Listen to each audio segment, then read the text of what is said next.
Olá, meus amigos. Hoje vamos embarcar numa jornada especial, uma viagem no tempo para conhecer a história como nunca antes contada. Uma história de esperança, amor e propósito, que começa muito antes do que imaginamos. Desde os tempos antigos, os profetas falavam de uma promessa. Isaías, Miqueias, Daniel. Suas palavras ecoavam pelos séculos, anunciando a vinda de um Messias, um Salvador. Em meio à escuridão e à espera, uma luz estava prestes a nascer. O mundo ansiava por um libertador, e Deus, em seu tempo perfeito, preparava o maior ato de amor da história. A cena se desloca para uma pequena cidade da Galileia, chamada Nazaré. Lá, vivia uma jovem humilde e devota, de nome Maria. Um dia, sua rotina foi interrompida por uma visita celestial. O anjo Gabriel apareceu e lhe disse: "Alegre-se, agraciada, o Senhor está com você." Maria ficou perplexa, mas o anjo a acalmou. "Não tenha medo, Maria. Você foi agraciada por Deus. Você ficará grávida e dará à luz um filho, e lhe porá o nome de Jesus. Ele será grande e será chamado Filho do Altíssimo." Imagine a mistura de medo e honra que ela sentiu. Comprometida com um carpinteiro justo chamado José, essa notícia mudaria tudo. Maria, com uma fé inabalável, respondeu: "Sou serva do Senhor, que aconteça comigo conforme a tua palavra." Para José, a notícia foi um choque. Ele amava Maria, mas a lei era severa. Em seu coração justo, decidiu desfazer o noivado discretamente para não expô-la à vergonha. Mas, enquanto pensava nisso, um anjo do Senhor lhe apareceu em sonho e disse: "José, filho de Davi, não tema receber Maria como sua esposa, pois o que nela foi gerado procede do Espírito Santo. Ela dará à luz um filho, e você deverá dar-lhe o nome de Jesus, porque ele salvará o seu povo dos seus pecados." Ao acordar, José fez o que o anjo do Senhor lhe havia ordenado. Que ato de fé e obediência! Naqueles dias, um decreto do imperador César Augusto ordenou um censo em todo o império. Cada um deveria ir à sua cidade de origem para se registrar. Por isso, José e Maria, já em fase final da gravidez, fizeram a longa e difícil viagem de Nazaré até Belém, a cidade de Davi. Ao chegarem em Belém, a cidade estava lotada. Não havia lugar para eles em nenhuma hospedaria. O único abrigo que encontraram foi um lugar simples, onde os animais eram guardados. E foi ali, na mais humilde das circunstâncias, que a promessa se cumpriu. Maria deu à luz seu filho primogênito.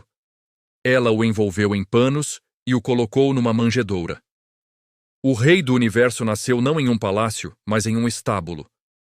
Naquela mesma noite, nos campos próximos, pastores cuidavam de seus rebanhos. De repente, a glória do Senhor brilhou ao redor deles e um anjo anunciou: "Não tenham medo. Trago boas novas de grande alegria para todo o povo. Hoje, na cidade de Davi, nasceu o Salvador, que é Cristo, o Senhor." E uma multidão de anjos apareceu, louvando a Deus e dizendo: "Glória a Deus nas alturas e paz na terra aos homens aos quais ele concede o seu favor." Enquanto isso, no Oriente, homens sábios, os magos, viram uma nova estrela no céu. Eles entenderam seu significado e viajaram por meses, seguindo-a. Chegando a Jerusalém, perguntaram: "Onde está o recém-nascido rei dos judeus?" O rei Herodes, perturbado, consultou os sacerdotes, que confirmaram a profecia. O Messias nasceria em Belém. Guiados pela estrela, os magos encontraram o menino Jesus com sua mãe, Maria. Eles se prostraram, o adoraram e lhe ofereceram presentes: ouro, incenso e mirra. Mas a alegria foi seguida pelo perigo. Avisado em sonho, José tomou Maria e o menino e fugiu para o Egito, escapando da fúria de Herodes, que ordenou uma terrível matança de crianças. Eles viveram como refugiados até a morte do rei, cumprindo outra profecia: "Do Egito chamei o meu filho." De volta a Israel, a Sagrada Família se estabeleceu novamente em Nazaré. E aqui, a história entra nos chamados Anos Silenciosos. O que aconteceu com Jesus dos 12 aos 30 anos? As Escrituras nos dão poucas, mas preciosas pistas. Lucas nos diz que Jesus crescia em sabedoria, estatura e graça diante de Deus e dos homens. Imagine o jovem Jesus em Nazaré. Ele não viveu isolado. Era um membro ativo de sua comunidade. Aprendia com José o ofício da carpintaria. Sentia o cheiro da madeira. Aprendia a medir, cortar e unir as peças. Suas mãos, que um dia formaram o universo, agora trabalhavam a matéria, construindo arados e móveis para seus vizinhos. Ele conhecia o valor do trabalho honesto e do suor do rosto. Ele frequentava a sinagoga todo sábado, como era seu costume. Ouviu as escrituras serem lidas, aprendeu as orações e participou das discussões. Viajantes e mercadores passavam por Nazaré, trazendo notícias e histórias de terras distantes. Ele observava a natureza, as aves do céu, os lírios do campo e via neles as lições do Pai. Cada semente, cada colheita, cada estação era uma parábola viva. Ele sentia as mesmas emoções que nós. Riu com seus amigos, talvez chorou a perda de um ente querido, sentiu cansaço após um dia de trabalho. Sonhava não com poder ou riqueza, mas com o reino de seu Pai.